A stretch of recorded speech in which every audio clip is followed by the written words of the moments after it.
Bon, l'image parfaite du quotidien moderne aujourd'hui, c'est quoi? C'est ce fameux navigateur Internet avec, 50 onglets ouverts en même temps. Ah ouais, la base. Et les notifications qui clignotent de partout. Voilà, des vidéos en lecture automatique, un bruit de fond visuel et mental permanent, en fait. Notre cerveau traite. Ils traitent constamment des infos qui ne servent à rien, ouais. C'est devenu la norme, quoi. On s'habitue à cette friction constante, sans même réaliser à quel point ça épuise notre attention. C'est clair. Et justement, en épluchant les documents de notre exploration d'aujourd'hui, je suis tombée sur un concept qui agit comme un antidote radical à cette saturation. Il s'agit d'un simple mot japonais, kanso. Kancho, oui. Les sources nous promettent une véritable philosophie, une méthode vraiment redoutable pour échapper à cette surcharge. Et c'est un terme particulièrement puissant qui s'écrit avec les caractères pour simplicité et élément. Mais pour en tirer vraiment parti, il faut dépasser la simple traduction littérale. C'est d'ailleurs ma première question en fait. Quand on parle de philosophie japonaise contre la surcharge, l'esprit va direct au tri frénétique. Est-ce qu'on ne parle pas simplement de la fameuse méthode où l'on jette des vieux vêtements dans des sacs poubelles? Eh ben pas tout à fait. Ah bon? En quoi le kanso c'est différent d'un banal nettoyage de printemps, du coup? La nuance, elle est subtile, mais vraiment capitale.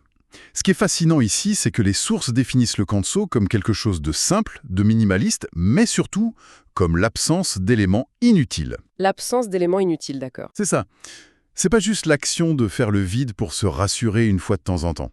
C'est concevoir un espace ou même un mode de vie de manière préventive, pour que le superflu, il n'y entre même pas.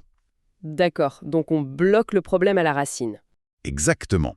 Le document cite d'ailleurs un exemple très concret d'application au quotidien avec l'affirmation « J'aime une vie simple et minimaliste ». C'est vraiment une discipline de l'essentiel, pas juste une corvée de tri. Ok, donc l'idée, c'est pas de créer du vide juste pour faire joli. C'est d'enlever tout ce qui monopolise notre attention pour laisser l'essentiel exister. Tout à fait. Et d'ailleurs, en parlant de faire joli, il y a un détail complètement inattendu dans nos notes. Ce concept, pourtant viscéralement japonais, il est utilisé dans nos sources pour décrire, attends de voir ça, le design scandinave. Ouais, l'association paraît super étrange sur le papier, je te l'accorde. Totalement, oui. Mais en fait, c'est très logique quand on comprend un peu la mécanique cognitive derrière le kanso. Les textes traduisent un exemple super clair. Ils disent « le design nordique est simple et élégant ». Ah, je vois. Le cerveau humain y réagit avec le même apaisement face à une chaise suédoise aux lignes pures qu'à un intérieur tokyoïde, tu vois. C'est parce que ces deux approches refusent l'ornementation pour l'ornementation, c'est ça? Exactement. Le kanso s'attache pas à une culture en particulier. Il s'attache à un résultat. Qu'il s'agisse d'une pièce au design minimaliste ou d'une maison dont l'architecture simple crée un effet apaisant. Comme le soulignent nos sources, oui. Voilà, le but c'est de réduire la charge mentale. Un environnement sans éléments inutiles, ça ne demande aucun effort d'analyse à notre regard en fait. L'espace cherche pas à impressionner, quoi. Elle se contente de fonctionner. C'est exactement le mot. Il fonctionne. Ce besoin un peu universel d'apaiser l'esprit par la fonctionnalité, ça explique pourquoi cette idée voyage si bien. Mais si l'on retourne à la source au Japon, ça va quand même bien au-delà de l'aménagement d'un salon. Ah bah oui. Si on regarde la situation dans son ensemble, au Japon, c'est un pilier fondamental. C'est pas une petite mode décorative de magazine, c'est un cesse, c'est une vraie manière d'appréhender le monde. On retrouve cette logique d'effacement de l'inutile vraiment partout.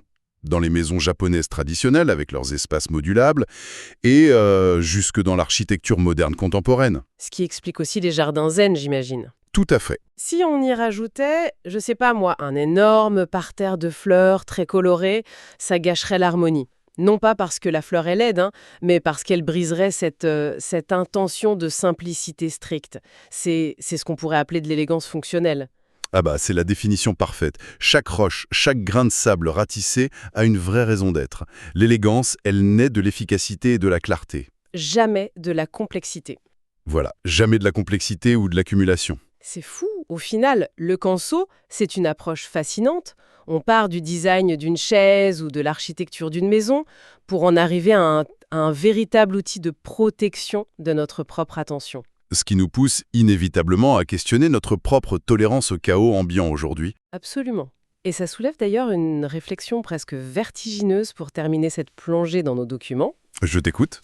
Eh bien, si cette élégance fonctionnelle, cette fameuse absence d'éléments inutiles, elle s'applique si naturellement à nos maisons et à nos jardins, à quoi ressemblerait un esprit ou même un emploi du temps purement canso dans notre monde hyper connecté? Ah, ça c'est une excellente question. C'est peut-être là le vrai défi d'aujourd'hui, réussir enfin à fermer tous ces fameux onglets mentaux restés ouverts.